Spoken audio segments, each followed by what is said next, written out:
आगामी श्रावण मासरे विभिन्न शैव पीठ को जल लगी निमंते बालेश्वर सहरर बालीघाट अंचल चलचंचल हेबाकु थिबा बेले सदर विधायक मानस कुमार दत्त सही अंचल रे पहुंची स्थिति समीक्षा करिसेंती। देखंतु बालीघाट सुरक्षा कमिटी पक्षरु हमको बारंबार कंप्लेन आस्तला कि एबे जेहेतु श्रावण मास आरंभ हबो शिव भक्त माने पानी नहीं कि जिबे तेणु बालीघाट रो जो घाट अछि तार परिष्कार परिच्छन्नता तार आउ टिके डेवलपमेंट बाली बस्ता पकई कि नदी भीतर को पहुंच एपटे ए जो आपणकर ए जो आपणकर ए जो बुश कटिंग एगुड़ा हमें देखिले एमी को मध्य म्युनिसिपालिटी एमी को तदारक करा गला। राति रे शिव भक्तंकर समस्त व्यवस्था पीवा पानी ठू आरंभ करके यातायात करबा पई आ विशेष करके राति समय रे आलोक व्यवस्था ये सब प्रति ध्यान दिया गला।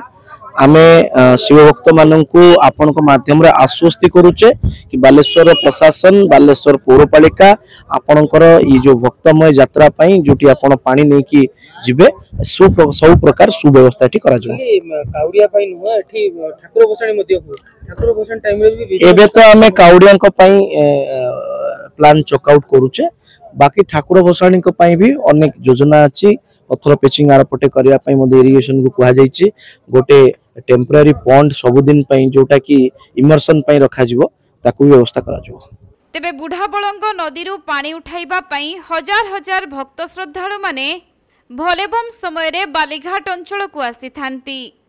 सेथि पई बालीघाट सहित सहरर विभिन्न स्थान रे सेमानंकु आवश्यक सुविधा जोगाइबा आखपाख अंचलर स्वच्छता पानीय जल एवं स्वास्थ्य सुविधा सांगकु शौचालय आदिर व्यवस्था उपलब्ध कराइबा पई सदर विधायक तत्पर होइछंती। तेणु आज सकाळ 8:30 समय रे पौरपालिका अधिकारींक सह उक्त स्थानर परिदर्शन करिसेंती मानस दत्त। बालीघाट देखे हमें विभिन्न समय रे अवहेलित होई कि पड़ी थाई आज आसीले एमएलए आसीले परिदर्शन करले कोन समस्या रही छी। समस्या तो बहु प्रकार अछि एठी सफा बा जो घाटटा दैनंदिन लोक व्यवहार करूचंती विभिन्न पर्व पर्वाणी रे मध्य घट बुड़ाया पई आछंती ठाकुर विसर्जन पई आछंती किंतु घाटटा आपण माने देखि परथुए जे कोनोसी घाट को परिष्कार म्युनिसिपालिटी तरफ जो करा हवा कथा करा हो नाही बा एठारे जो ठाकुर विसर्जन हवा पई जो गोटे पोखरी खोलिचंती टेम्पररी भाव रे जो खोलिकी रखिचंती ता माटी मध्य पड़िची एवं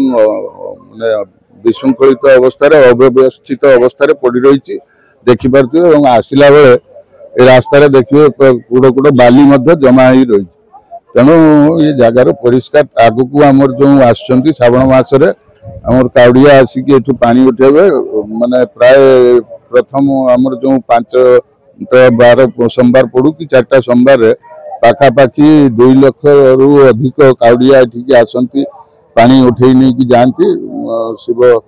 मुंडे ढालिया तेणु आगक आमर जो आसवे काउडिया लक्ष्य रखी तुरंत एगुड़िक परिष्कार हबार आवश्यकता अच्छे एवं किभली भाव में पुणी आपको सौंदर्यीकरण कहीं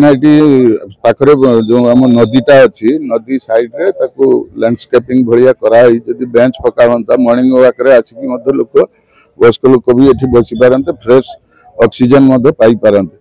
तेणु ये दिगरे पौरपालिका तरफ अन्य जो डिपार्टमेंट अच्छा इरिगेशन कहतु पीडब्ल्यूडी कहतु तरफ पदक्षेप नहीं कि भाव में ये अंचल